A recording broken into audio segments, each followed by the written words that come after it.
নার্সের বিরুদ্ধে ৩ মাস ধরে নারী ডাক্তারকে ধর্ষণের অভিযোগ উঠেছে। হ্যাঁ দর্শক, এই নেক্কারজনক ঘটনাটি ঘটেছে। এ বিষয়ে বিস্তারিত থাকছে প্রতিবেদনে।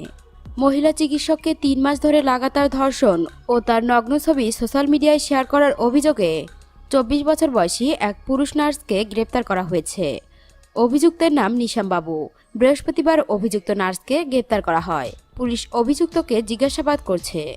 পুলিশ জানিয়েছে, ঘটনাটি গত বছরের ডিসেম্বরে ঘটেছিল, যখন দুজনেই কর্ণাটকের একটি হাসপাতালে কাজ করছিলেন।